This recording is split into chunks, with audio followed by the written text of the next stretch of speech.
and I think this is what I would share with the group here.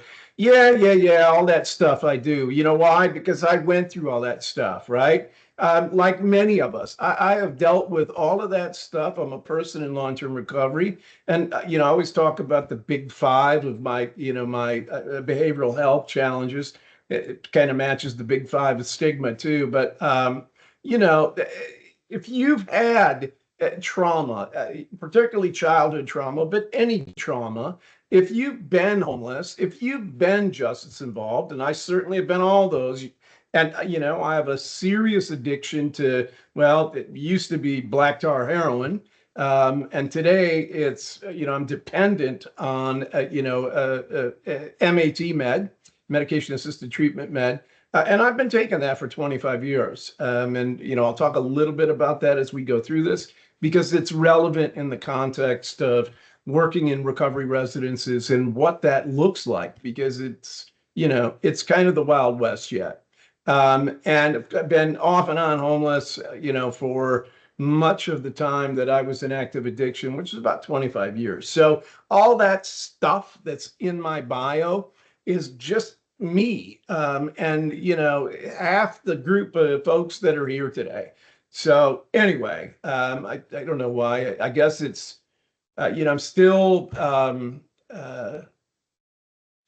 the self-stigma that we're going to talk about plays a big role there, along with this idea of imposter syndrome and all those things. And those, this is a sort of a perfect segue into stigma and bias. Those are driven by stigma, right? That I feel, embarrassed when Brianna rattles off all the stuff that I do. I do all that stuff, like I said, but it's just, I am just providing, peer support, really. And I just happen to be, a long way advanced in my recovery. I'm really grateful for that.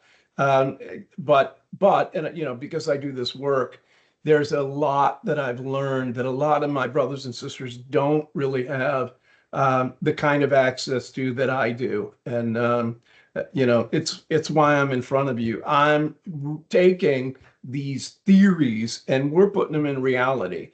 We're putting them into practice and what they mean for us, right? And what they mean for us is a lot of times a lot different than what they mean for people who do not have that sort of background of behavioral health and efforts towards recovery. And we have recovery journey. I don't really see it that way. It's a recovery marathon. It's going to go on for the rest of our lives. The journey, I think, is getting there. And then the marathon is learning about it and keeping it. So today we'll be able to go through components of stigma and bias. We'll know what public, self, courtesy, and label avoidance stigma is. We're going to talk about strategies to reduce them all.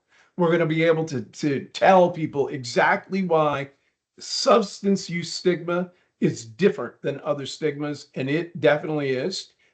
We should be able to talk about stigma and bias related issues for recovery residences. And honestly, I think a lot of that information is going to be, I knew that. Yep. I bet, most of the stuff that you see, you will recognize, as things that have happened or happening in the residence.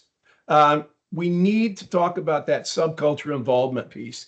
We really harp on cultural competency, cultural humility. I get it and I agree, but I don't know how we missed this idea of being involved in subcultures. And we're going to talk about it because they have major impact on our recovery efforts. We're definitely going to be able to describe what whole person care is and why it actually matters for recovery. And I think as soon as we get there, if you don't know already, you're probably, pretty clear on why we need to, work with the whole person, not just, an addiction or a mental health issue or, anything separate and siloed. And then again, we're going to be able to talk generally about some strategies. But when I train, when I share, it's really not training. It's just I'm sharing, and I'm hoping that folks will put some of their their own thoughts in the chat. If you've got questions, put them in there, because that's really what we're doing. It's a facilitated discussion. I don't really feel like a talking head, although, on a webinar kind of am, and, I apologize for that. But the other thing I will say as we dive into this is, well, two things. One, if you hear dogs barking, a cat walks past, just ignore it. And if you have questions about anything, any part of this, don't wait till the end. If I was, had a question on slide 4 and I reached slide 20, I don't know what that question was. And I would much rather catch it in real time, because I think we get a better, response and a better engagement. So in any event, let's talk about why we need to care about stigma. These descriptions are the theories, right? So, the language is somewhat academic, and I kind of keep it that way because it's a good contrast. But when we talk about stigma, it's labeling, it's, stereotypes, it's discriminating, it is rejecting meaning us versus them, whoever them is. Could be smokers, could be people who use drugs, could be the LGBTQ community, whoever it is that isn't us. That's when we use stigma, because we have these disapproval, this disapproval towards that group or individual, and it could be, based on skin color. It could be based on substance use. It could be based on mental health challenges. But it causes really a wide range of these, I would say they're devalued, and we are marginalized identities, right? We're kicked to the curb, you guys. That's the deal. And there are other pieces of this, but the key here is that this stuff plays a huge role in successful outcomes. And it does it by enforcing these conformity, the conformities to the norms in the mainstream community. And those norms, particularly around substance and, co-occurring disorders, are pretty punitive, pretty pervasive for sure, but they don't do us well, right? They keep us down, they keep us separate, and it occurs in this context of power. And here's what I mean. So remember when, we attacked smokers, essentially, and there became a huge movement to stop people from, using tobacco anywhere that secondhand smoke could be breathed by somebody else. And we stigmatize those folks to the point where, and I'm a reformed smoker, I'm not a rabid anti-smoker, but I know that if I smoked today, it'd be out in the back 40 at maybe a picnic table that, our work threw out there for us. You're not smoking anywhere like you used to, restaurants, planes, that ain't happening, right? So it occurs in this power context, and we are forced to conform to that. Same thing with negative stigmas. It is exactly the same thing. And notice that first blue bullet. The function applies when behaviors are viewed as voluntary and as such could be changed. And this is a fundamental piece of health and equity. And we know there's plenty of research that shows how seriously this undermines recovery and treatment efforts. It drives those disparities. And then we're going to talk about this later. Provider and the patient, client, whatever you want to use. I'd like to just use human being. So when you see this, just substitute that. But it makes it worse. And it actually makes it a lot worse. So we're going to talk about stigma's big five now. And it's structural, public, provider, and label avoidance. Sometimes that gets separated. Self and courtesy stigma. Each one of these is important for us to understand, and some of them for us to be able to take action with. Okay. So when we talk about structural stigma, this is what we get when policies are created or new laws and regulations are created, and they are baking in stigmatizing pieces around that. So I think a good example is that, a public policy criminalizing people who use substances, excuse me, is a perfect example of structural stigma. And we know that, there are a lot of things that are happening to those of us who must deal with the impact of structural stigma. And you can see that right now in a whole bunch of new policies that have come out, out in the federal government. And if, as this is happening, we know that a fraction of the people who need recovery support and treatment are getting it. It's less than 10%. So 90% of us are out there in active use. And, our version of recovery is 90-day rehab, 12-step meetings, and in 6 months we're cured, right? And obviously, there are a lot of folks who, particularly people with addictions that cause physical withdrawal, mental or psychological withdrawal as well. But that physical withdrawal, they're not coming in if you're telling them, well, you walk in the door and you'll have to go through withdrawal. If you've ever been in an opioid withdrawal, and I don't know anybody who hasn't, who has had a long history of using it at the level that you would consider it an addiction, that's the last thing that you can even think about wanting to do. And then, any of us, particularly who, are in early recovery, really struggle in workplaces, and particularly if you're using, medications in any way to treat your, your disorder. We don't spend any money. And, on the most important part of it, evidence-based practices. So you guys know that, we get a nickel and, make that stretch and make it work. There are lots of organizations and agencies that will use policies, structural stigma, to just deny services for people who, have some history of drug use, or, there may be a drug that they're using that is actually legal, but, and prescribed even, that, get the, nope, that, that's not acceptable here. And, I shouldn't have to talk about NIMBY, not in my backyard, because, if you've dealt with NIMBY, then right away that the whole goal is to oppose any of those treatment centers or recovery houses in my neighborhood for a variety of reasons. And we'll talk a little bit about that as we get further through here. When we talk about public stigma,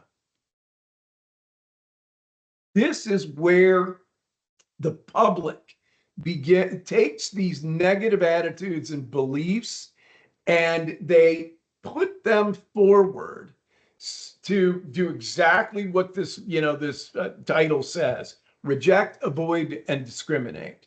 And if it was just structural stigma, we wouldn't, the greater public wouldn't know a lot about that unless they were directly affected by one of the policies. But you put this picture, which, this is a couple overdosed in their car. I believe this came out of Ohio. This thing went viral. It was everywhere. And you put something like that out there, and I can tell you, I have an overdose, but I've nodded in my car with kids in the back seat. Even I, when I saw this picture, went, whoa, that's, I knew, because I knew what they were doing. And even when I knew the power of that image, devastating, right? And it, drives all kinds of things that, now are pushed out in the public to conform the public, right? To look at this as bad. Yes, it is, not particularly good, but that it should be punished, and that is because they don't have any willpower. And if they just pick themselves up by their bootstraps, they would be fine. No, I think most of that, when we are that deep into an addiction, it takes a lot more than pulling our. We got to have the boots that, in order to have the bootstraps. So, it takes a lot more. And yes, it results in a lot of discrimination, but it also reduces somebody's, ability to stand on their own, their own, feeling that they're competent and something. And of course, there's a piece of segregation here. It separates. That's the purpose of stigma, us from them, right? And look at them, right? You can, that's what we call addicts right there. You can hear that, heck, I could hear it in my own head. So I know the power of that image alone. And then those beliefs restrict everything. And worse, they incentivize coercive treatment. So at the time when a person really needs understanding, a little trust but verify, and some dignity and respect, we're trying to dangle a carrot in front of them, and or we are threatening them with prison or jail or taking their children away, which we're going to talk about later, because that contributes to bias on our side. On the folks who need recovery, our bias is just as strong as the provider bias. And again, we'll talk about that shortly. This piece about social distance from adults and children who deal with mental health and substance use challenges, the general public, this is consistently, these two areas globally around the world, always in the top 5. Avoiding people with mental illness and substance use challenges. And I believe substance use now is number 1. I'm almost sure. I just read that in some research the other day. So, it's the number 1 issue across the globe. And there was a survey done, I think it was done at Johns Hopkins, I'm not sure, but it's been pretty recent. And, adults were far more likely to avoid somebody with a mental health or an addiction challenge than a person in a wheelchair. And that used to be a big deal, right? I mean, it still kind of is. There's a lot of, I don't know what to do and I don't know what to say around folks who have disabilities. But for mental health and substance use, people are running away, right? And, it's not that they don't have anything to say. I don't think we'd want to hear a lot of what they had to say. So we need to talk a little bit about self-stigma, and it needs to be a little bit deeper dive, because this is the target, right? And this is where the stigma manifests. This is what we're trying to do to the target, whether it's an individual or it's a group. We are trying to, by shame and guilt, put into their heads these negative judgments about what they are, who they are, and what they do. And they affect the way we feel, the behaviors we have, and they really influence whether we, really have any reason to live. And then we internalize all of these things, and it becomes us. And even the way somebody looks at us can trigger these judgments again, and we start believing them. And right before this session started, I was talking to Brianna, and I've been 25 years in recovery, and when I go to the pharmacy, and I have 2 controlled substances, I take a buprenorphine, and I take Vyvanse, which is a ADHD stimulant med. And I know when I am getting a bit of bias or stigma coming from the pharmacist. And when that happens, at 25 years of all the hard work, all the stuff I've done to be, successful in my recovery gets thrown out the window. And I feel like that piece of crap that many of us know very well. We've got plenty of our own guilt and shame. We don't need any more from you. I am to the point where I don't go to the pharmacy. My wife or my sister go, and my daughter occasionally too. But they go and get my meds for me. I don't want to deal with it. I shouldn't have to. To be constantly kicked it gets really old. And it doesn't go away. I think that's the ultimate point I'm trying to make. And as I said here, we keep them active. And that stuff does cause, a lifetime of pain. And it's one of the reasons we isolate. It's better not to be around people so we don't have to hear that. We don't care. So loss of will, that hopelessness piece for all of us is, one of the hugest ones. And worse, it can cause and often does a return to use. There's a cycle where, you get the blast of public stigma. You feel the guilt and shame. You don't feel like it's even worth doing the treatment. You're feeling now like, I don't know what to do. I'm in a lot of pain from all of this. That may not be how you, phrase it, but that's kind of the bottom line. And here's the thing. We know what will kill that pain. So we go do that, and then it starts all over again, right? That's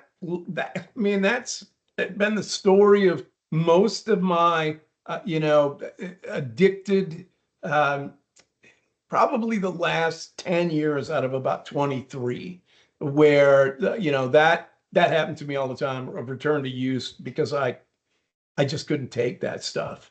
And again, I knew what would kill the pain.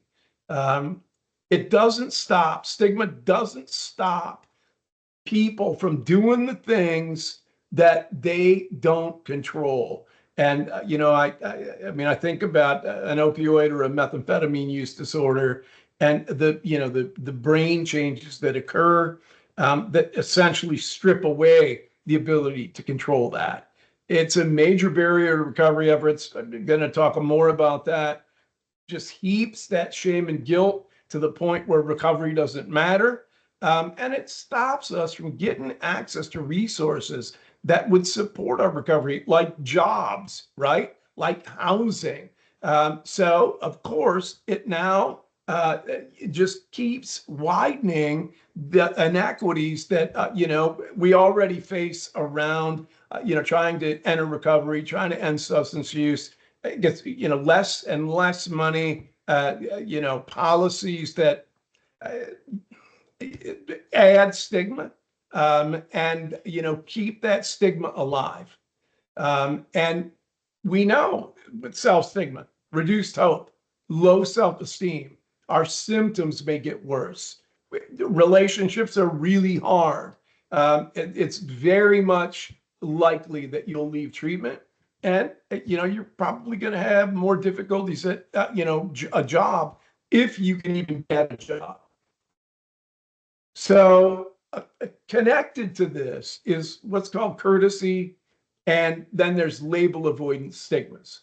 And so if we look at label avoidance, what that just means is that we're not going to go to a place like a methadone clinic because somebody might see us go in there, and then they'll know and that's one of them. That's, that must be a junkie, right? Bob must be a junkie. Look, he's going to the methadone clinic. A lot of folks aren't going to do that. And, that second bullet, hey, here comes, Karen out of a mental health, clinic. She must be nuts. Yeah. And I can remember saying to a counselor one time, listen, and he was asking me if I, would consider getting a mental health screening. And, I told him I might be a dope fiend, but I'm not crazy. That was really the level. And I apologize for the, that really nasty language, but At the time, that was really accurate. And the fear of being branded both a substance user and mentally ill. Are you kidding? No way. The stigmas around that intersect and are twice as bad. And then we talk about courtesy stigma, and all that really means is that your family, the friends that you may have left, people who know you, they get the same stigma that you get. And this is why, if you think about it, it's why families don't want to talk about it. Because the less people know about what's happening here, the less stigma the family will have to face. And they'll have their own shame. They'll have their own guilt. I should have done better. My father-in-law lost his son um, to HIV and cocaine. And until the day he passed, and that was last December. So 15 years, he could not forgive himself that he didn't do more for John to help before it reached that point. Man, that's some painful stuff. That's courtesy stigma. Provider stigma is us, okay? And it doesn't matter if we're talking about clinicians, peers, recovery coaches, it doesn't matter. Provider stigma is us, all right? And these are negative attitudes. They are negative perceptions, behaviors that we embody and then put on our folks, whether we're doing it really hidden, kind of stealthy, or we're just doing it involuntarily because we don't even know that we're doing it. And provider stigma is recognized really as an important barrier. But here's what I also want to tell you. Behavioral health providers have one of the highest rates of stigma in healthcare. And there's a reason for that. And we'll talk a little bit about that when we hit bias. But providers, and you can see where even peers, myself included, we may have a fear of an infection, of mortality, or the behavior of a particular condition, or a particular group. When I was in active heroin addiction, I remember us talking about folks who were using meth and wow, we don't hang out with those folks. They're up for 2 weeks. They're crazy, right? I mean, but you see what I mean. And it is the fear about, the unknown there. Some of those providers, and I think, peers can step back from this one, but just dismissive of somebody with a drug problem. They don't see it as part of their job. And they also may have compassion fatigue or burnout. So they don't even care about you. If you've ever, I've done this several times and been denied several times, a person, heading into an ER, they think you're in there drug seeking, and do not come in with some pain because then they really will think that. Just everything about it, last bullet, undermines diagnosis, treatment, and our recovery. And, the little blurb in the bottom, that provider stigma is one of the more substance forms of stigma that people who have an SUD will experience, even compared with friends, family, and coworkers. And it manifests as being scrutinized and, having folks being skeptical that you're telling the truth, that you're actually, interested in recovery, etc.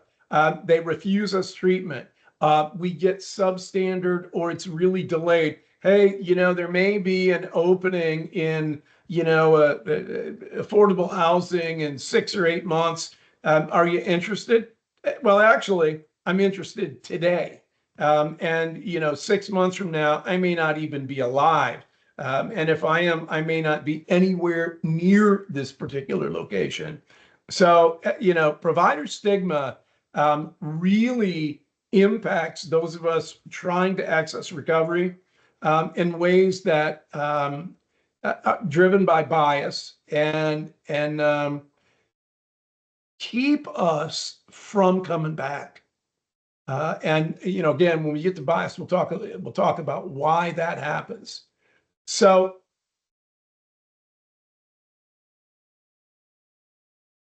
substance use stigma is different. And this is pretty interesting, but it is different because, and I'll take you right down to the first the bullet in blue on the left side, and these behaviors that accompany the substance use are these violations, these transgressions of what the mainstream community thinks is normal. And when that is happening, if you've lied and cheated and stolen, you've been through some horrible withdrawal, and that's impacted people around you, they remember those things. And when you're robbing grandma's purse for that, or a Social Security check or something, pretty hard for grandma to welcome you back in with open arms. And if that's how our family feels, it's pretty easy to see how we're viewed by strangers or, people, providers who just, are unsympathetic, don't care. It's a moral failure. You need to fix it. We then isolate. So that makes this, the challenge of recovery more difficult. We know that there are links between stigma and drug use. There is tons of research around that. And here's something really interesting. Social pain is processed in the same brain areas as physical pain. And if you think about that, how do we treat physical pain? One of the first line approaches is opioids. Stigmatizing people who are using drugs is really like an electric shock in that cycle. It is a social penalty. It is really powerful, and it spurs further drug use. The brain changes that lead to these compulsive, habits of use is impacted often by things that are completely outside their control. A lot of, pieces around, poor recovery capital, the impact of social determinants of health, those kinds of things are frankly outside the person's locus of control. And so when we're looking at this, we really need to talk about addiction as a chronic and absolutely relapsing, but it's treatable. And, this idea that it's not a disease has been disproven because we know today that there are fundamental changes in the brain that absolutely they'll show up on an MRI, and they absolutely hijack the brain's reward system and compel people to use at basically any cost, despite grave consequences. So when we put all this together with it being part of a subculture, whether it's addiction, whether it's homelessness, whether it's incarceration, when you are part of those subcultures, you know the language, you know the behavior, you know what to do. You may even have skill mastery in some of these, some of these subcultures that you may never get in the mainstream community. There's some respect and, there's some dignity and, in each one of these cultures. And there's all the things that go with it, right? The beliefs, the language, how we come at our customs, the rituals, the rituals of injecting, the way we behave, our family involvement and what our family put on us, the things we eat, our attitudes. If you think about those areas, and then you think about each one of these subcultures, each one of them has their own specialized pieces, right? So yeah, we can intersect and interact with everybody. And the same thing, we do the same thing with the mainstream community, but these are really separate and distinct, right? On the addiction side, the some of the customs, may be the drug you use and what's involved with how you use it. The rituals would be, how do I set up my stuff in order to use it, and that becomes a big ritual for a lot of us. We know the behavior, we know what could get us killed, we know how to thrive in really dysfunctional, or as our providers might call it, maladaptive environments. And the problem is that for each one of these areas, there is a stigma and they're separate, right? Bum, addict, convict. What if we have all of them? I do, right? And a whole bunch of folks I know have all of them. So every one of them is another line of stigma. That is the intersectional component of stigma.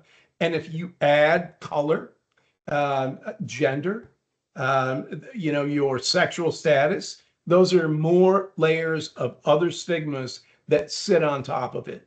So you are literally buried in stigma, and trying to step out of it, you may get out of a little bit of the addiction only to be hit in the face with, the stigma around your incarceration.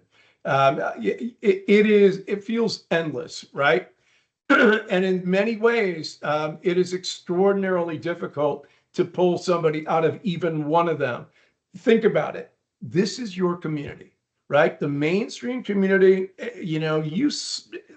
they threw us in jail. They keep us from housing. I can't get a job.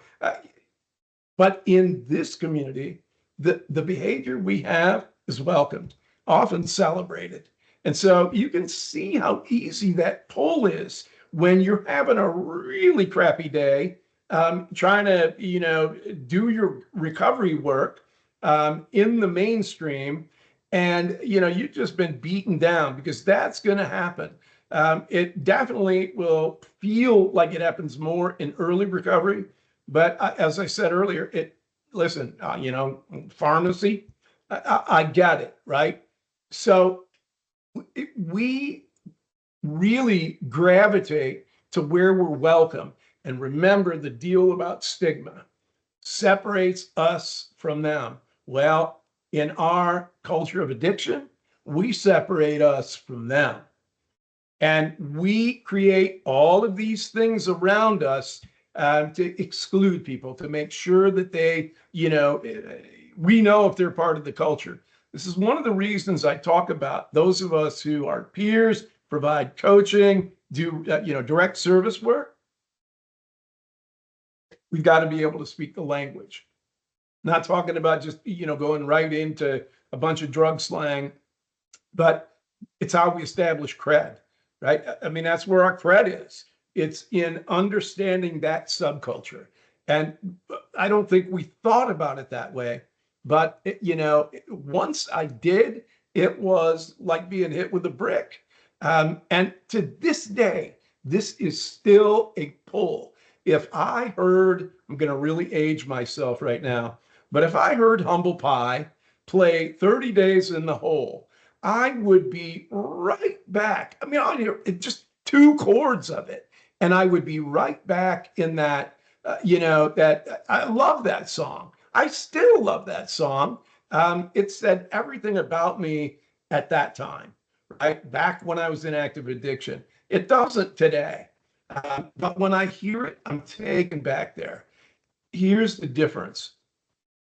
I'm taken back there. And often I cry a lot with music because it's so powerful.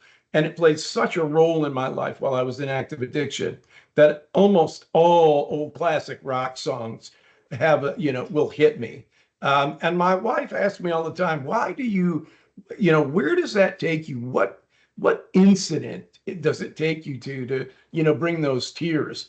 And it's not one, it's all of it. It's the whole thing. And the emotion of all that shame and all the things that happened to us and all the things that we did come out. and you can feel it, right? And then you recognize that what you're really doing, because you know you're not going back. At least you're going to try your hardest not to go back there. But that was your community for a long time. And you were part of us. And now you're not. And it's really difficult in that netherworld between leaving your culture, your subculture, and trying to integrate yourself back into a mainstream culture, maybe for the first time ever. So if you think about how these play out, the one I'll really drive your attention to is the enmeshed style. It's the third bullet on the right. And the reason that one is important for us is because when you live in this enmeshed, subculture or subcultures, you are narrowing the folks around you basically down to only those folks that operate within those subcultures. You've lost the perspectives, the input, the mentoring, the coaching, the modeling from everybody else. And this is where you stay. And you stay because it protects you, right? So William, even as dangerous as it can be, it's still, your tribe, the rules, and they treat you better than, that other, them. It makes perfect sense, right? Bill White says, and I love that he was thinking about this in 1996. And he, again, in I think 2016, he wrote a blog post that this comes out of. And he's saying for those with significant involvement within that culture of addiction, recovery requires the discovery of new ways to meet this huge array of the needs that we used to get met in our subculture. And even if we don't get that addiction recurrence, it's as much a return to the culture as it is to the drug. So those, just the pull of both of them is incredible. You talk about cravings for drugs, you also have cravings for your subculture. They may not manifest themselves the way, physical withdrawal does, but maybe it's even more insidious because they come later. And they're sneaky. When we think about this in terms of recovery residences and what it looks like, I think as they're, the residence itself is, considering what is connected to the stigma. We know for the South, folks in recovery who internalized all that stigma, it may very well, and I suspect you guys see this, impact their recovery journey and how they participate in the residence. The public part of it, the residents face that discrimination, the prejudice, social isolation that comes out of the community because they're even associated with a recovery residence. Remember what I said? Oh, there goes Bob into that recovery home. Yeah, he must be a dope fiend. He must be a drug addict. Label avoidance. NIMBYism. I shouldn't have to tell you guys at all about that, but that is structural and public stigma together. We write policies around that. They may not be blatant and say, we don't want any people who use drugs in our neighborhood, but that's what they do say, right? Just coded words. And we know that it's really challenging to get a neighborhood on board. They will talk about, all of the myths around recovery residences, recovery in general. And everybody will believe it, right? Because that's on their side, us, and all those people in recovery residence is them, right? So you're going to stay with your group almost always.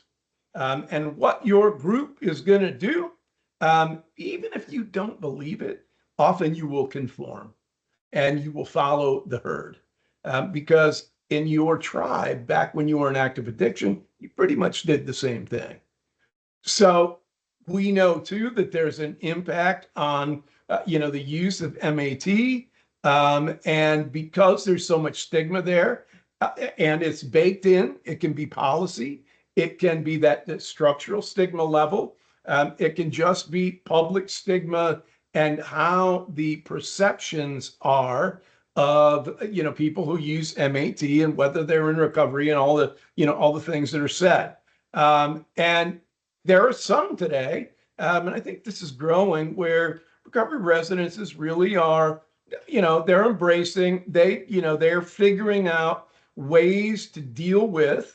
And I'm hoping there's, a whole bunch of you, I hope it's all of you. Washington's pretty, pretty ahead of the curve in many ways. But it's coming, but it's still a stigma that, folks who are using MAT, really don't want to have to deal with. And I think in some ways, the sort of housing director doesn't want to have to make that decision, make that line drawn, because it's murky. And we don't want to ever turn somebody away who is trying to find recovery. I don't really, if you tell me broccoli got you into recovery, I'm going to celebrate broccoli recovery. I don't care how you get there. The goal is to get there. So we also know that, a recovery residence in general, it's rooted in 12-step. That's not a bad thing. And frankly, I think that all folks who end up and, are inducted on some sort of, MAT medication, buprenorphine, methadone, whatever it may be, they need a sponsor. And, even if they couldn't attend the meetings, walking through the 12 steps is critical, you guys, for learning what recovery is. Because a lot of times people who are using medication, especially early on, think that's their recovery. They don't know what recovery even is, right? So MAT is the treatment. We're bringing the recovery. We're bringing the most important thing to them. And because they're using MAT, they can actually hear us. They are not trapped in, you're just wasting my time, get out of my way. I've got 4 hours before I'm going to be dope sick and I need to take care of this, and this. Yeah, they can hear us. And that's really important because it took me 5 years to do that. And I didn't waste, but I could have been understanding recovery and what that looked like and how to sort of journey towards it, had I been able to work some steps with somebody.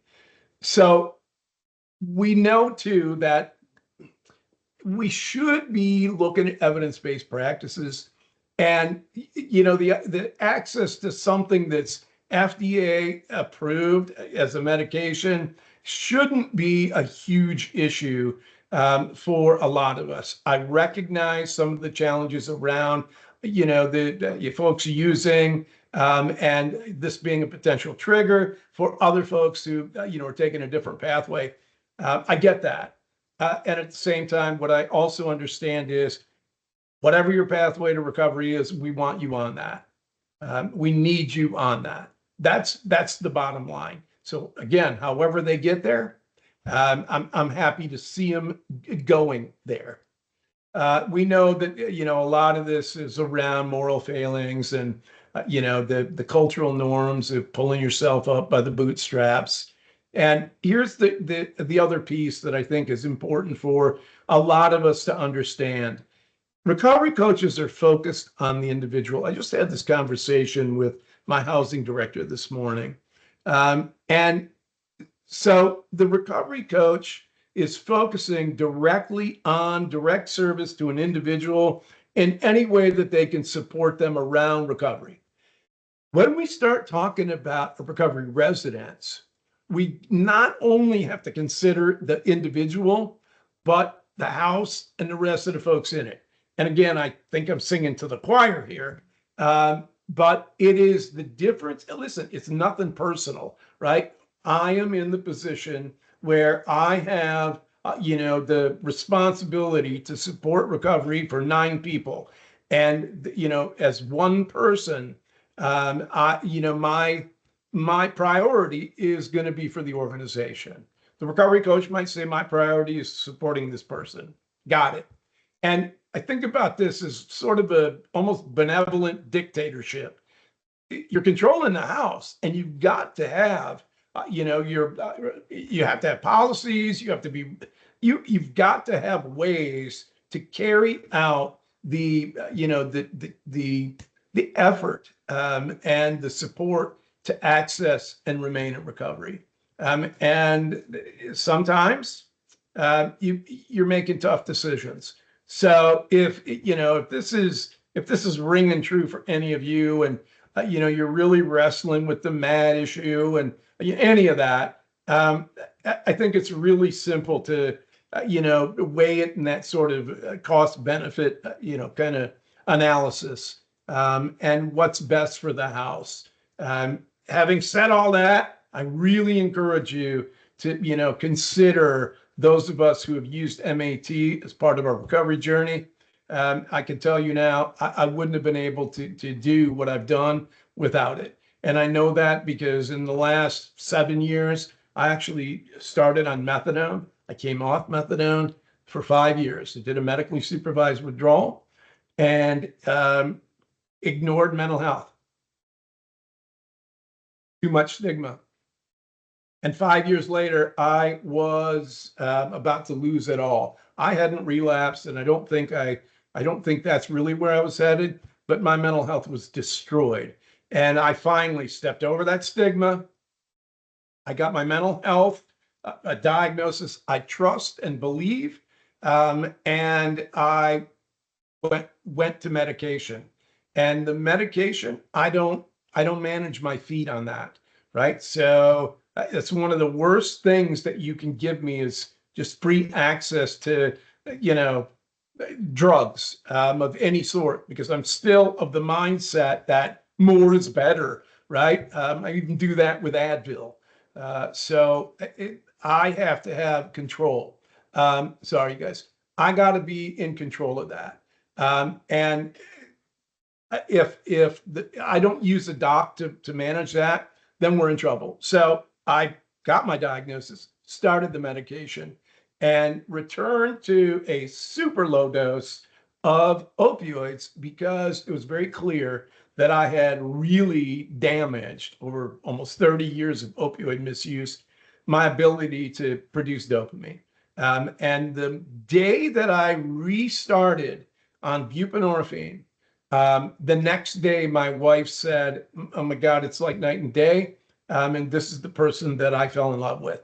Right. And I remember how difficult.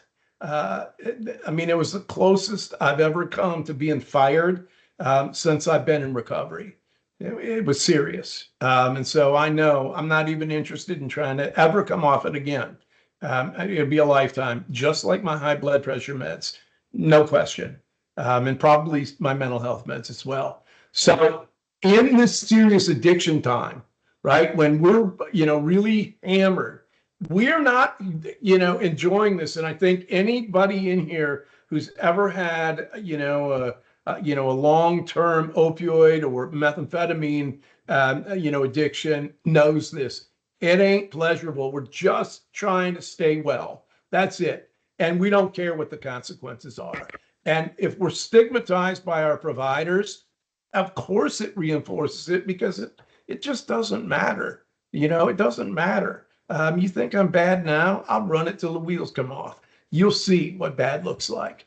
And I shouldn't have to tell you, it disrupts and inhibits basically every access towards recovery that's available. We're just winnowed right down, enmeshed in that addiction subculture. And now we're really not interested in coming out.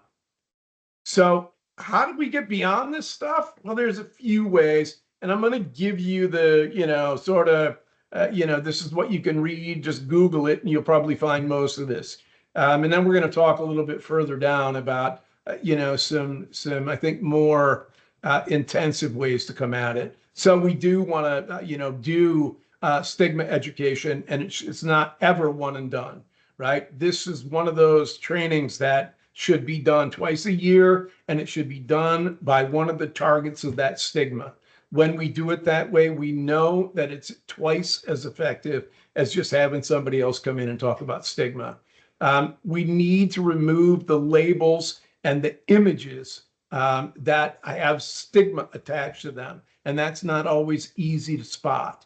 Of course, we want to use evidence-based practices. There is no bystanding. We must speak up about stigma, and we don't have to be an ass about it. We need to talk about why that might be stigmatizing, because sometimes we don't even know what we've just done. I was sharing with Brianna before we joined, I did a giant stigma training, and I kept telling people no bystanding. And there was a slide that came up, and it had an elderly man who was wearing tube socks up to his knees, and he had tennis shoes on. And, sort of in my mind, I was like, well, that's the classic image of the geezer. And I made that comment that, if I ever look like this old geezer, please tell me, because I don't want to wear my socks like that. Thought it was funny. A lot of people laughed. And right after that session, somebody came up to me. You told me not to bystand anymore. Can I talk to you? She's really gentle. And she said, when you said that about the elderly man, and as soon as she said that, I knew it was ageism. I'd stigmatized this guy, and I'm the one up training on it. So, don't be embarrassed if you get called on it, and call people on it, because they may not even know. We should treat everybody with dignity, and we should not only always come at people person-centered, strengths-based, trauma-informed, healing-centered, culturally competent. We get that. But I think we also need to recognize that we're dealing with somebody who almost certainly has trauma, right? And so if we just assume that everybody we're engaging with has trauma, and it turns out half of them don't, great, but we're not going to change how we treat people, right? So that trauma piece is really important, particularly for folks who have a substance use disorder. The evidence base, of course, this is what we want, evidence base. Anecdotal stuff, I get it. It's what a lot of us depend on for, information and to make, decisions and judgment. But the research is important. And as much as I don't want to dive into statistics, and, I hate math, the data is important, right? So we want solutions. I don't want people to bitch about it. I want people to come with solutions about how do we end stigma. We all gripe about it, right? But how are we going to make it go away, particularly substance use stigma, right? Because of so many other things attached to it. The recovery story generally is really powerful for us to use.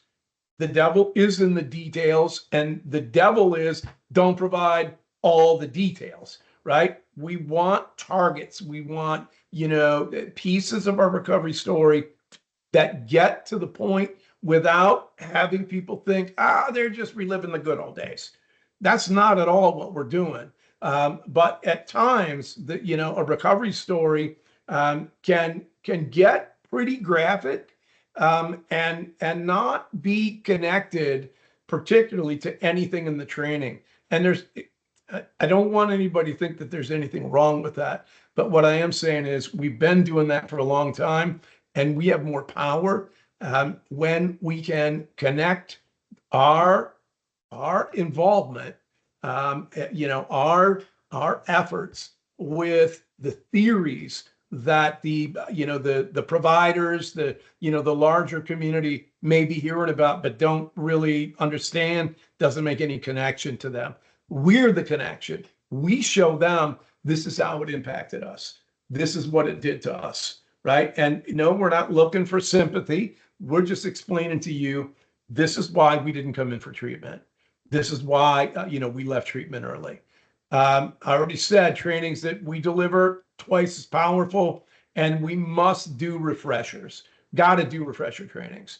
I tell people to record these and then use them for orientation. When you hire somebody new on, set them down here and have them, listen to me drone on for 2 hours. But it's important that we're not treating stigma and bias like we used to treat self-care. Tack it on at the end, remind people, yep, don't forget your self-care, breathe a little bit and, take care of yourself, have dinner. Have dinner out once a week. No, what we need to be is focused on this, because unlike self-care, this is a major barrier to recovery. And getting beyond it, that's why peers are so effective. So connected to all of this is bias. And I honestly believe that bias is more devastating to recovery than stigma. We're going to talk about why. I usually have this short video, but the videos, I don't like it, so I don't use it anymore. And I think explaining it is just as easy, and I think more you'll get it a little bit better. It's just a negative attitude that you're not consciously aware of. And it comes from all of the experiences and the exposures and, the movies and music and family and, your faith, if you're practicing, all of these different areas shape your experiences and what you think and the judgments that you make. All right. So the problem is that you aren't aware. And usually it's against a particular group or an individual. Again, the same groups that, we attack with stigma. And I've said it's shaped by this experience and the perceptions that we have, the behaviors that we do are, and I would say they really are influenced by the biases that we hold, even when we're unaware of them. And that part is super important for us to know. We're not even aware of them, and they're happening, and they've happened in 100 milliseconds, meaning that before the conscious mind even recognizes there's a person in front of them, we've already formed a whole bunch of judgments and opinions about them that we're totally unaware of, but they're operating in the background. And there's a lot more information you can get about bias, that I can put in a 2-hour training. I do a 2-day training on stigma and bias. So there is a lot to this. But the bottom line is that because it operates unconsciously, it impacts the quality of patient care. And whether or not you even are aware, you can be consciously aware that you have this bias, and it can still impact the quality of care that you're delivering. And the most common example that is used is, doctors may underprescribe painkillers for Black and brown, people of color, because there are misconceptions, there are biases that, folks of color can handle more pain, or they're more likely to misuse it, or, there's several different pieces, but that one is documented research that's been replicated. So it's pretty trustworthy. There are a number of problems with biases you can already start putting together, but the 4 big ones: there's too much information coming to us, and we're going to notice things that are already primed in our memory, or that we do over and over. And things that are outside the norm really stick out. And we notice when things have changed. Probably, I would say my wife much better than me, but you get what I mean. We usually notice when something has changed. we're drawn to the details that confirm what we believe. And conversely, those that aren't, that don't confirm it, we tend to push away. And you can see that in, politics all the time. We see the flaws in other people easier than us, ourselves. And, we point them out sometimes to our partner or our friend or whatever. Not enough meaning. The stories usually have little data. We can't find, what we need to make the bigger, more rational decision. We use characteristics, and your brain's really good at filling in blank spots really quickly with what it thinks should go there. Excuse me. That's a really important point. It doesn't know what needs to go there. It puts what it thinks needs to go there. And you can already guess how wrong that turns out, how much it happens, right? It happens a lot. And I think after we, talked about this, it'll happen to you. And you'll remember this. We often will, imagine things and people that are in our group, right? Us, than people that are them. Whatever them may be, whether it is, our Black brother or sister, an LGBT member, of the community, it doesn't matter. It's them, okay? We'll simplify things to make them easier to think about. 142 plus 163, well, 100, 200, and then, that's pretty close to another 100, 300. That's what we do, and we do it all the time. We often, think that we know what other people are thinking. I've done that all my life, and it's been the biggest mistake, and I've had so many letdowns. We project our mindset and our assumptions both onto the past and onto the future. What they did back then is what they're going to do, in the future. There's never enough time. So we got to be confident that, we're going to make an impact and feel like we're going to, what we're doing is important.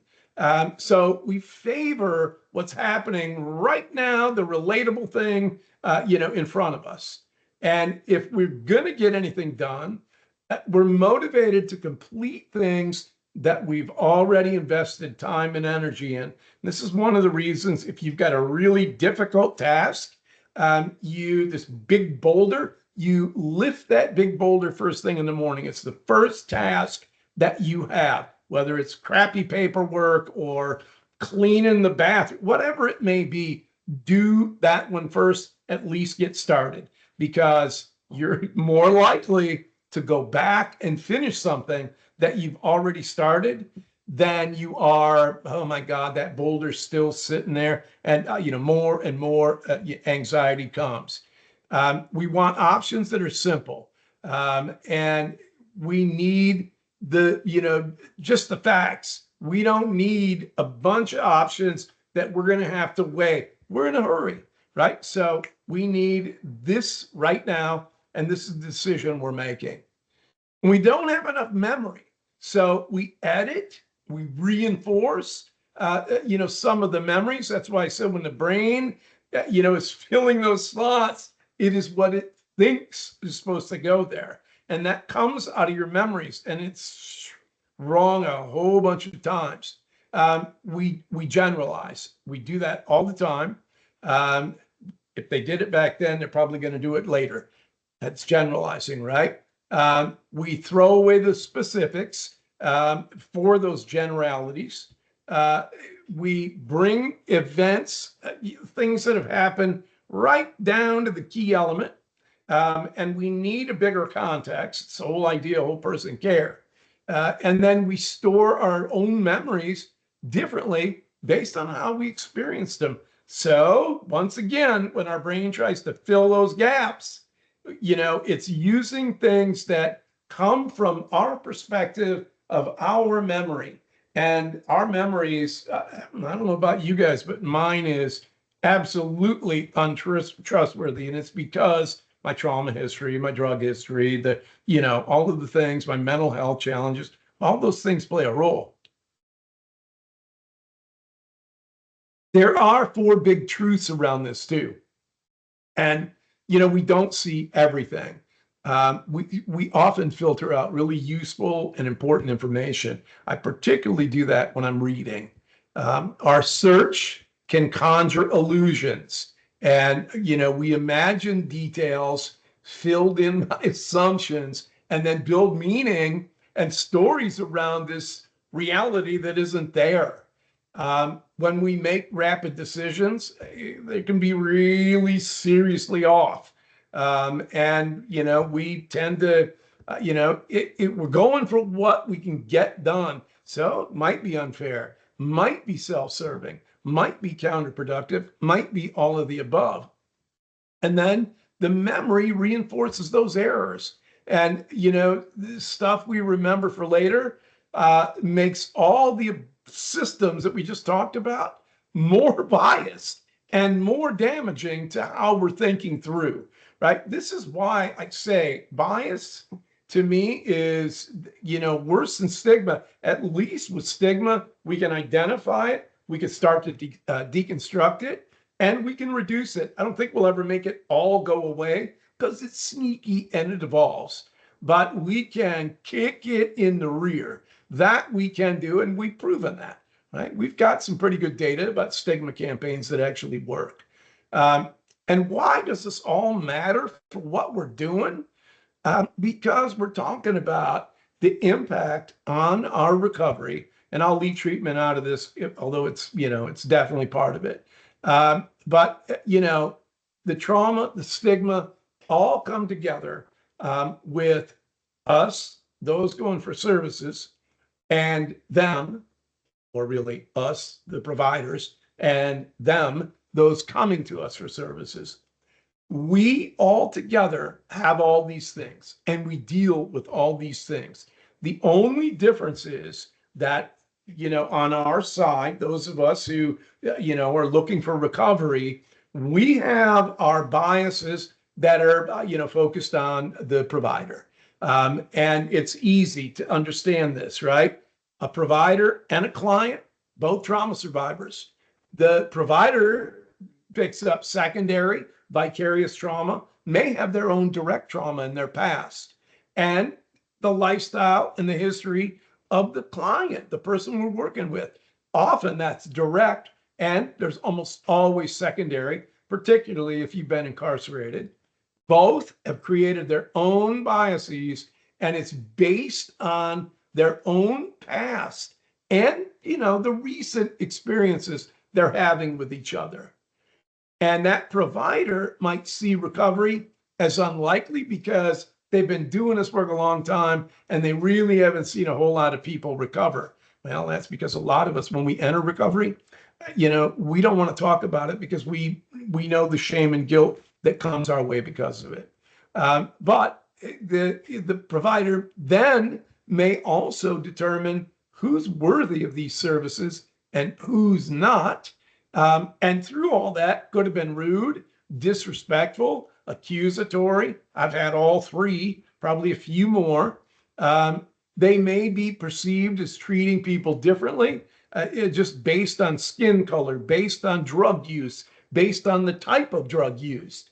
And they may see us as scandalous and untrustworthy. And, they wouldn't be wrong in, at times. We've been scandalous, and at least I'll speak for myself.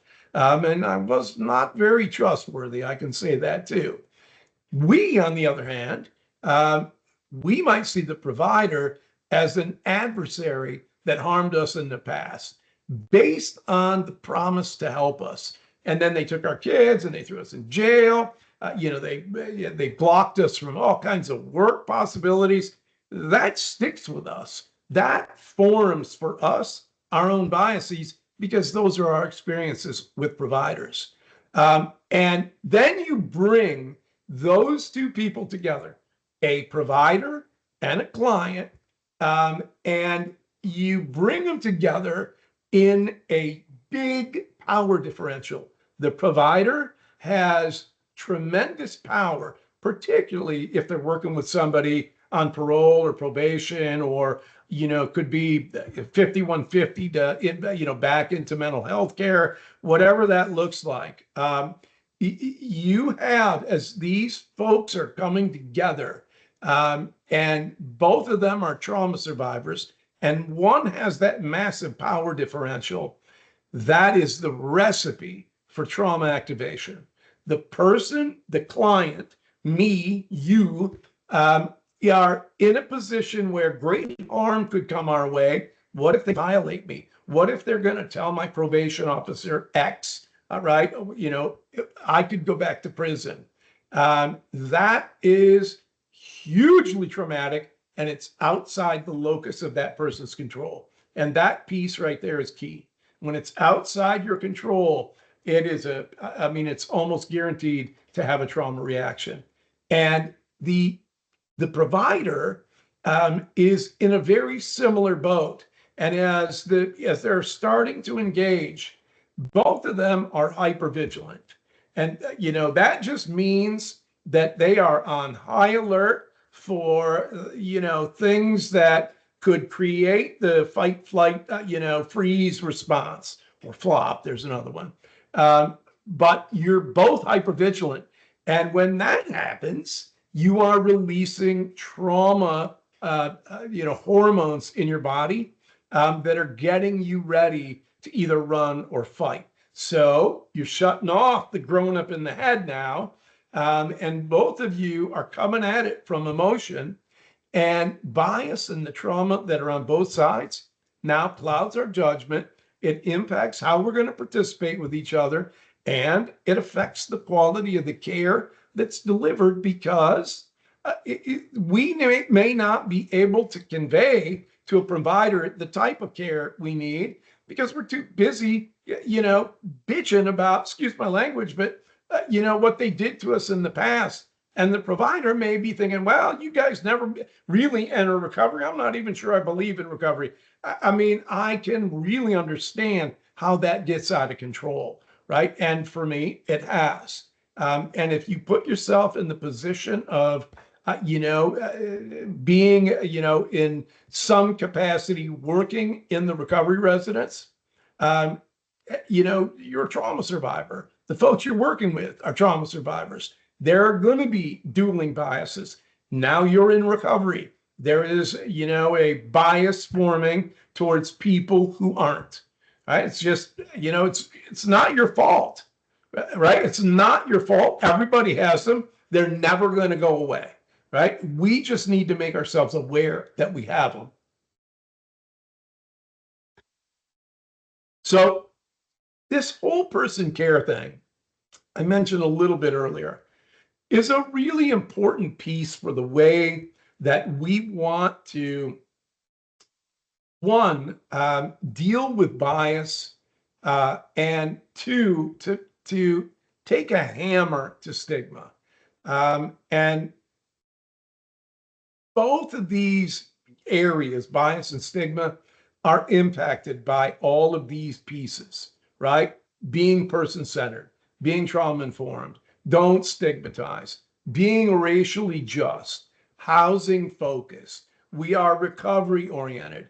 We should be peer integrated, and we should have our own self-compassion. Pretty hard to have compassion for others when you don't have it for yourself. And that's a big lift for some of us. I still struggle when I look in the mirror. I'm much better, but I'm not sure that I certainly don't love that person looking back at me yet. And I don't know that I'll ever get there, but I'm okay looking at him in the mirror today. That's a big accomplishment, for, at least for me, right? It is all based around respect. And we are looking at the person, not the group, not the challenges and the things that surround a person. We are looking at what's happening at this person. It's not, I know it's wrong with you and I'm here to fix it. It's tell me what happened to you and I'll do my best to support you, right? I mean, that's fundamentally the difference that whole person care brings to the work that we do. We know, we should know that a person's mental health can really be negatively impacted by harmful beliefs. So stigma, we believe that crap. We know our mental health is impacted, and we know that so too is the primary health and just generally being okay. Both impacted by how we are dealing and being dealt with in the public, in that social sphere. We know that our health and wellness gets positive when we are doing things that are healthy for us and we are around people that are modeling what that even looks like for us. Because for many, self included, I didn't know what that was. I had no idea. We want to be tailored and unique and individualized. And what that means is we're working with this one person and they have these things that are needs and, support requirements or support requests, whatever you want to call it. And we're going to do the work with them. And it ain't a round peg in a square hole, right? It is a octagonal peg in an octagonal hole, because we have dimensions that are far more than one addict, one convict, one homeless bum, right? We are a whole person, and those may be parts of what we have, but they ain't us. And we shouldn't be judged, nor should we be judging other people based on that. And to do that, it really does need the village. It needs a multidisciplinary team, an integrated team, a circle of care, and that circle of care should be putting that person at the center. That's the driver, right? And if we're not driving it and we're not making our decisions for ourselves, I ain't changing for nobody but me. It just ain't happening.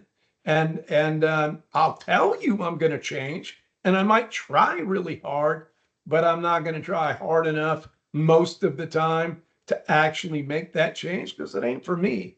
It's for somebody else. When it's for me, man, I'm like a bulldog. I'll commit and run that till the wheels come off. We need to talk, and that talk needs to be across that team, right? It can't just be two peers talking about this, or one peer and one clinician. It needs to be discussed across the team, and the peer person needs to have as much respect on that team as any clinician would. We are part of that team, and we bring really valuable information, knowledge, skills, experiences that clearly these teams didn't have before us, because they're only serving 10% of us, right? So they need us, and they need what we bring to the table, and we should be respected for that. Particularly those of us who work damn hard in our recovery. We deserve respect for that. And then we meet people where they're at. And if we don't meet people where they're at, I don't have to tell you guys, we ain't gonna hang out long with you. We know how to get our needs met. We know what we need. And if you're telling me, said this earlier, hey, and in fact, I had to say this to somebody. Look, you do 90 meetings in 90 days. I need you to bring me a signed off sheet, and then we'll set an appointment to talk about putting you on the housing waiting list.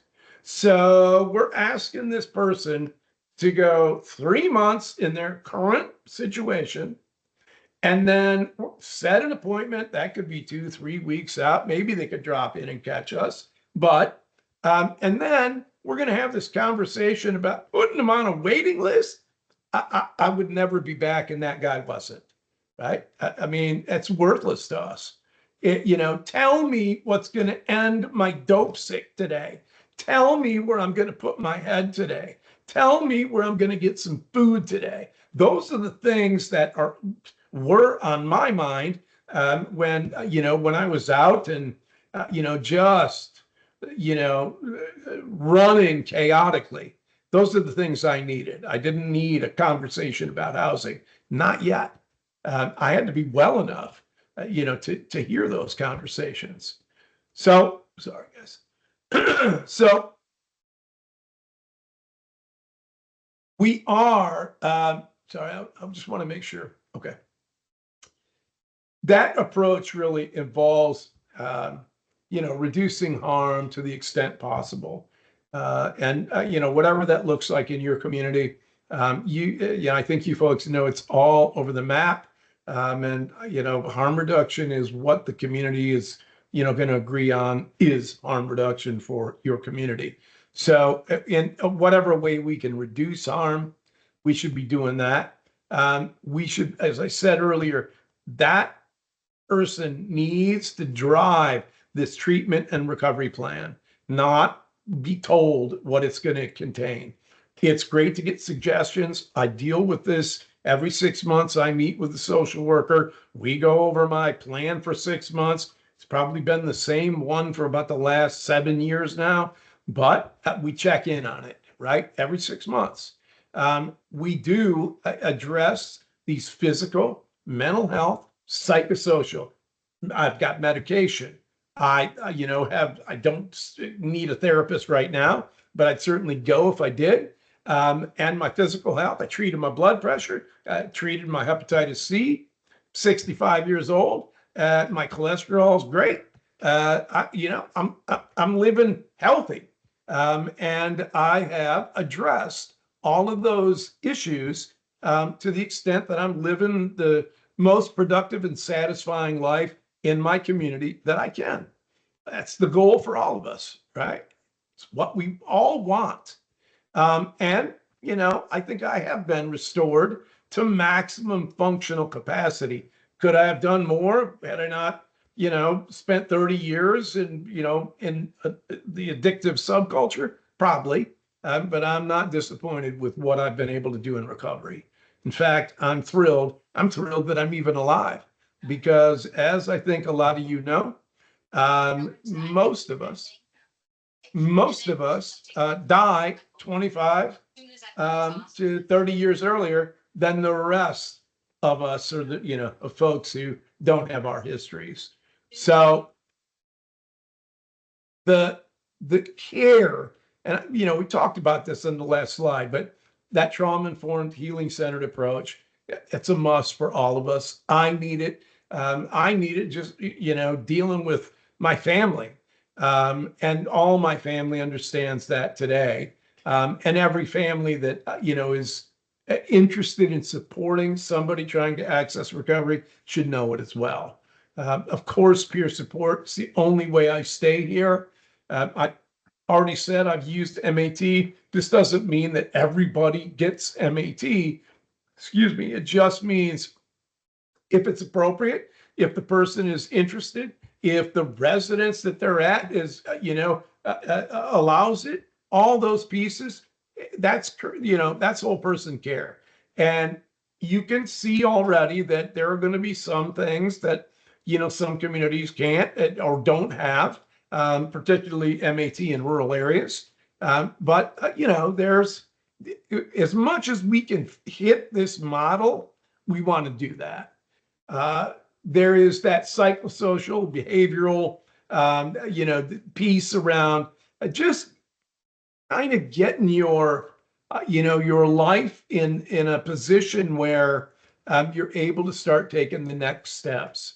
And that's not always easy because a lot of us, certainly, again, speaking for myself, in early recovery, I had no idea about all the stuff. It was just this giant spiky ball, so I used to describe it, that laid in my stomach, and you never knew what was going to trigger a spike flying out and, hitting you with some kind of trauma response. There were thousands of them in that spiky ball. And so, no, I couldn't identify them. And I had to pull them apart one by one. And that came through therapy and psychosocial help and behavioral health, or went to voc rehab and was able to reach my bachelor's degree. That was amazing. And what an amazing accomplishment, all in early recovery. And it helped me maintain recovery because it started giving me the hope that I would actually find a job that paid a livable wage. Because I'd never had one of those before, other than the boom and bust of, selling drugs. I've already talked about those, 12-step self-help groups. Man, we need them. And we need them whether you're using MAT or you're just, doing your recovery one day at a time. Totally get it. But we need that community because that is the subculture of recovery, right? And if you're going to try and get somebody out of a culture, you darn well better have a better culture that you're trying to wave in front of them, because you're asking them to separate themselves from their in group, right? From everything that they've thrown their heart and soul into as part of that community. I know it sounds terrible, but it's true. And we're just going to yank all that away, and we're going to put you over here. Good luck. Hope you make it in that other community. We ain't staying.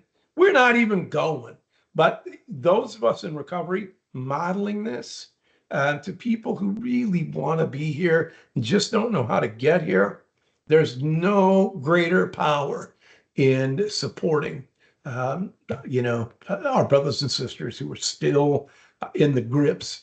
And having these activities, man, one of the greatest things, and this is why I don't think about, at least at this point in my life, it's no longer recovery, it's discovery.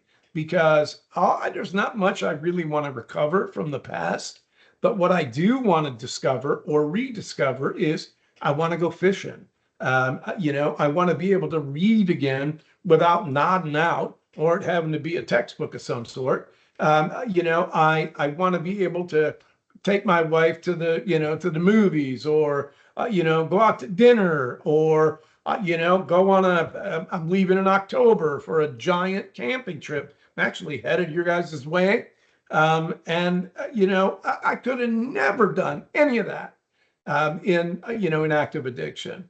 And those things are great joys that strengthen my recovery.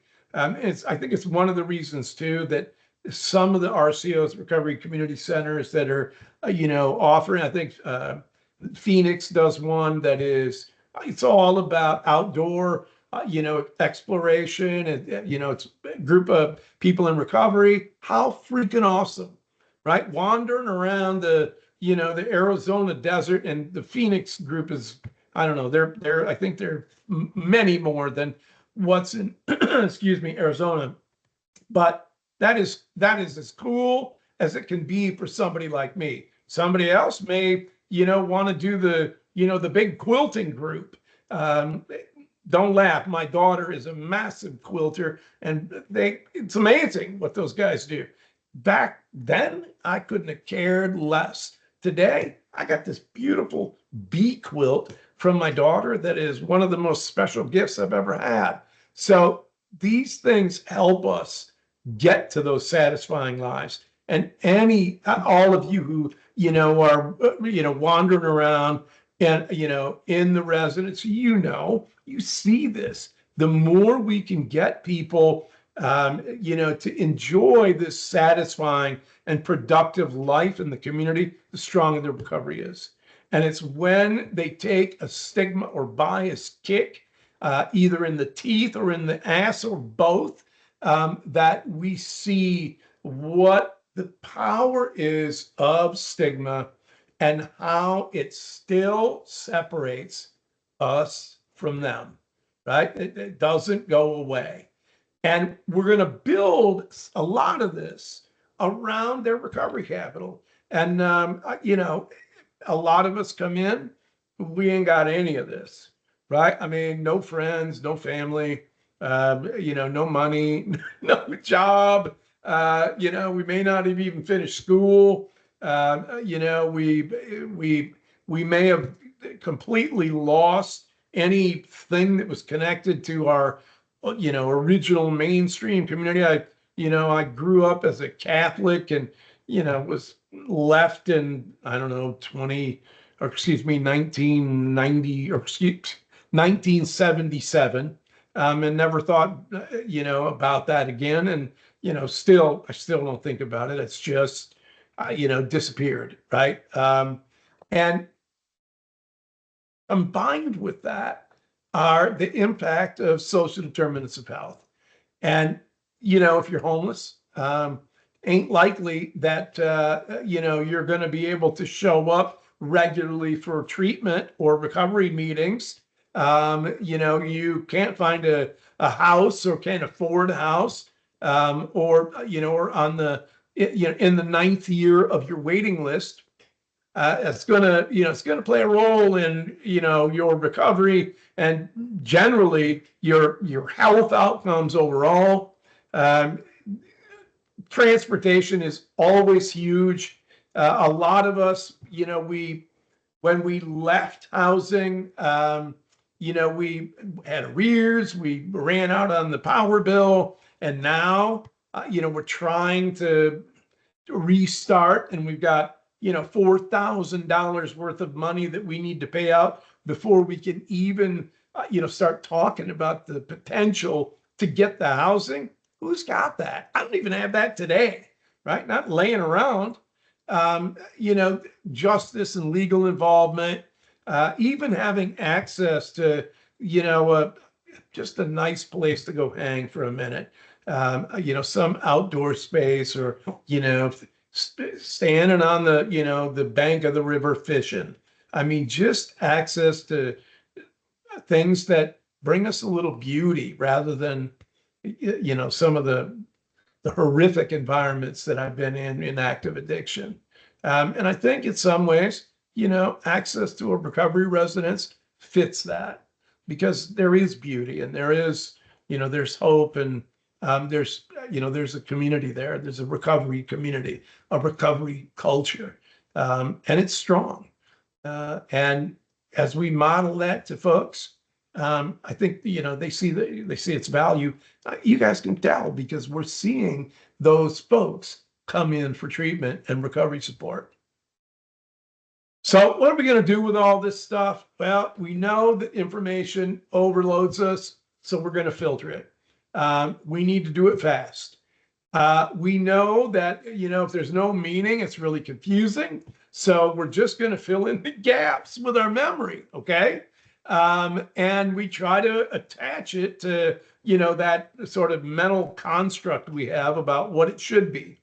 Got to act fast. So it's easy to jump to conclusions. I still do it all the time. And it's because, evolutionarily, we needed that instant, motivation, because the saber-toothed tiger is about to jump on us. Well, today, maybe it's the law enforcement is about to get us, but it could impact our chances for survival. And we need to remember that, what's important. But there's so much information that comes in. It's really difficult to do that. So we're gonna acknowledge that we have bias and that it has a big impact. Whether we know it's happening or not, it has a big impact. And if you think you're less biased than me or anybody else, you're probably more biased. It's really hard to manage it in the moment. So it requires practice. It requires training. It requires talking about it. And we want to do these bias countering efforts, right? We want to be able to help people identify them And we want to be careful about this sort of instinctive or gut, you know, message that's coming. I trust my gut all the time, but I recognize it is extremely biased, and it's biased because it makes that really rapid decision. And you can't just do this on your own. We've got to do this, particularly those of us in, the residents or in a provider organization. This has to be organization wide. Everybody needs to be on board here. And if they're not, maybe this isn't the best place for you anymore. This has got to be all of us. And you already know, you've heard me. It's really sneaky. And I guarantee you, in this week, you're all going to do something that has been stigmatizing or biased, all of you. And it's okay, because we're trying to understand it and get a little better at it each time that we do something like this. The relationships outside of our groups really matter because it breaks down the stereotype. And that's really important for us, because we always, well, not always, but very often we are judging based on the group stereotype. And, we're not looking at the individual. We're not putting that person first. It's not whole person care. It is a biased, knee-jerk response. Many of the thoughts and opinions we've made we're not even aware of. And we're trying to fill in the blanks, with what our mind thinks is supposed to go there. Yeah, we need to have conversations directly. We need to be, in a relationship, at least as a social relationship with folks that are different, because us versus them, right? Well, if we're all us, then it's pretty hard to point out them. Our self-reflection and our own self-assessment is really important. And you can do that through an IAT. I can't remember that acronym, what it stands for, and I apologize, but Project Implicit. And there's a slide coming up with their web address if you're not already familiar with it. And there's all kinds of these short little bias tests. And, they cover a bunch of different areas. It's free to do. I go in there occasionally, and, I check in on some of the things that the little tests I've done before, to see if I've changed at all, see what my responses are now. It's been really, really helpful in that sort of self-introspection. The cultural and linguistic competence. Listen, I just went through that subcultural piece. You have, with that, more strength in your cultural competence right now, just because of that, than you had through any other cultural competence training. We don't talk about that, right? That is not an area that we have discussed, that we called out, and yet it has one of the most powerful pulls of keeping people in active use of anything that we have, anything. So yeah, we need to be really aware of how those subcultures are influencing our brothers and sisters, and how they are influencing us in the decisions we make about the support we're bringing. These are they are specific around bias. We need to replace our stereotypes. And you can't do that until you identify what you have, right? And we all have them. And, it's not, once you get it, you can respond, you can identify really quickly. Yeah, that's a stereotype. And, if you can already, and I suspect that, many of you, if not all, are, know what a stereotypical thing looks like. We want to label that no bystanding, right? And we want to know why we might have, had that, that thought, or, said whatever we said. That's deconstructing it. And it's really important that we do that together, because again, a lot of us do this and we're not even aware. And this is a tool that helps us identify and tear it apart. And once we can do that for ourselves, one, we are a lot better and more careful about how we're engaging. And two, we are, as we're destroying it, we are recognizing that those are constructs and they can be disassembled, right? We can get rid of them. We don't have to let them happen. There are lots of alternative responses that we can use, but you would have to come up with them. I can't just give you a bunch of examples because they're going to be based around, the stereotype that you identified. And okay, so what would it be that, we use instead of this? And those things come to you and your organization, hopefully. That counter stereotypic imaging, it is just seeing it as the opposite, right? I think I always go to the specific famous people, and it's only for me. It is a way of looking at an individual, regardless of what color they are, what their sexual orientation is. I don't care. What I'm looking at is the person and what the person's done, right? And none of that other crap matters. This is what matters. And I've just found that to be the most helpful on my end. When we do that, it does challenge that stereotype. And it helps us, put another counter bias piece in our head so that when our bias is fired off, we have something else in there that is attached to it that maybe will help offset, what you're thinking just a little bit. And it's not going to happen in the moment, remember. So it does take practice. And that's where self-reflection is really powerful.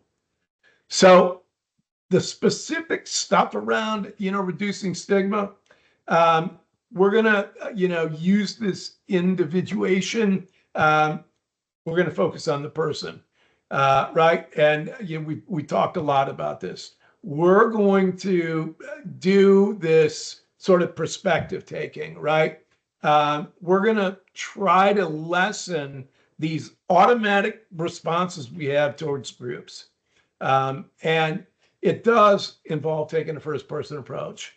If we don't do that, we're not focused on whole person care. We're focused on, group separation, us from them. And there should be increased opportunities for us to connect. Engaging with the stigmatized individual or having somebody as the target is twice as effective. And it's because they can share, I think they can get vulnerable about, the impact that stigma's had. And, it does create, I think, positive interactions. It allows us to have a little compassion for each other, even in the transgressions that I talked about earlier with substance use stigma. It humanizes who we are. So these are the sort of project implicit kind of goals, or maybe their vision when we're looking at reducing it in ourselves. It's introspection. It's thinking about, who you are, and, what your values and, what your biases might be. There is a lot to unpack in introspection. And I suspect any of you who, are in recovery know right away. Mindfulness, absolutely, because it matters. If we're not taking care of ourselves and each other. I remember hearing somebody say, well, the rescuer can't rescue if the rescuer is unhealthy. I don't see us as rescuers. So maybe it's that, the supporters can't support if the supporters aren't healthy. That's absolutely true. That perspective taking, we need to get outside of our ethnocentricity. We got to step outside ourselves. And I do this with my wife all the thank God that my wife comes at me with her own perspective. It's often way different than mine. And it really helps me to think about it in a different way, one that I would have never had without that perspective. Yes, we need to learn to slow down, all of us, because if the supporter isn't healthy, the supporter can't support. We talked about that individuation piece, definitely person-centered, or person first, trauma-informed. Our message needs to be strength-based. We need fairness across the board. I don't care what it looks like. Every part of our organization really needs to, have to be steeped in fairness, because a lot of us who are trying to access recovery don't find much fairness in, most of the things that have come our way. And then that take two piece, just, we need to reduce the power imbalance. We need to make that go away to the extent we can. And that comes from relationships, right? If we're a bunch of trauma survivors all trying to come together, all with our own biases, all with our own challenges, it's messy. And one of the fastest ways to somebody's heart who's really been harmed is to be respectful and provide a little bit of dignity and see them as the person in front of you, the whole person, right? Not the addict, not the bum, not the convict. Those things really, really matter. I think, anybody who's in recovery absolutely understands that. I only point this guy out here, this last slide, because it's important around the language. Words and images really matter. And you can see what this slide is telling you is on the left. It is a study that was done by Harvard's Recovery Research Institute. Sorry, guys. And what they realized was they gave the same case studies to, two different batches of clinicians. The only difference, one was labeled substance abuser, and the other was person with a substance use disorder. That substance abuser was less likely to benefit from treatment, more likely to benefit from punishment, more likely to be socially threatening, more likely to be blamed for their substance, difficulties, and more able to control their substance use without help. That's a weird one for me. Where the person with the substance use disorder, it was all supportive care, all of it. And that little difference, in the language change made a massive difference in how people were seeing the individual. And you know why? Because there wasn't bias built around person having a substance use disorder. That was a blank slate. Well, it's probably not anymore. But at the time, if I told you conjure up the image of an addict, you know exactly what would come to your mind. And if I said conjure up the image of a person with a substance use disorder, you got to struggle. And you're somebody who probably understands that really, really fast, right? So it's still really powerful. And same thing goes for images. And I'm guilty of using all those stigmatizing images over really the last 17 years that I've been doing this work. I've used pretty much all of them and didn't realize what I was doing. The trainer is using stigmatizing images. That's how easy it is for this to happen. So, folks, here's what I'm going to do. There is a video here. This is about 3 minutes. I try to show this every time I leave. It's in my house, 12:57. So I know I'm taking you right to the top of the hour. And I am happy to respond to any questions. I'll hang out later, but I also want to be respectful of your time and get you the hell on to the rest of your day if that's where you want to go. So let me part ways with this video. And I want to thank you guys. It is really an honor for me to be able to share. And every time I do it, it helps my own recovery. And I hope there was something of value in what we, went over today. So thank you guys. All right, let's check this out. I think I can get it to play. Let's see.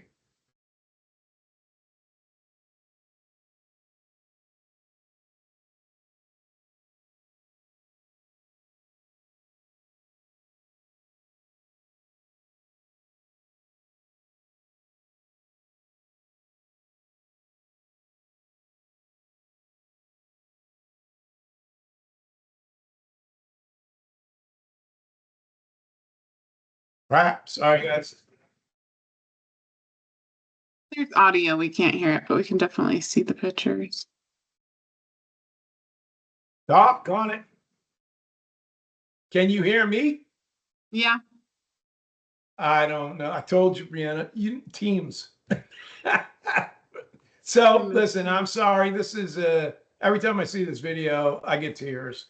And you can Google it. It's right there. Yeah, Stephen will add it to the list of resources that we send out. That's great.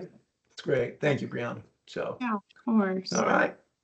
Well, thank you so much, Stephen. I mean, this webinar has been really impactful, and just listening to you share your experiences, it helps me reflect on, my experience in long-term recovery and how I feel the same way when I experience stigma, even still, like no matter your length of time in recovery. So I'm really grateful for your openness to share these experiences and to bring these topics forward.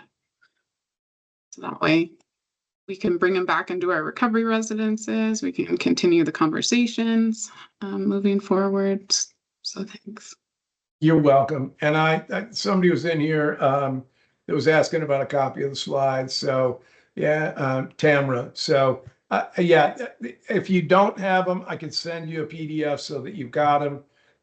I know I usually make them really busy because when I leave, you forget 3/4 of what I said. So this way you've got a quick, quick reference. So awesome. It's been a pleasure. Thank you. You're welcome. See you guys. Bye-bye.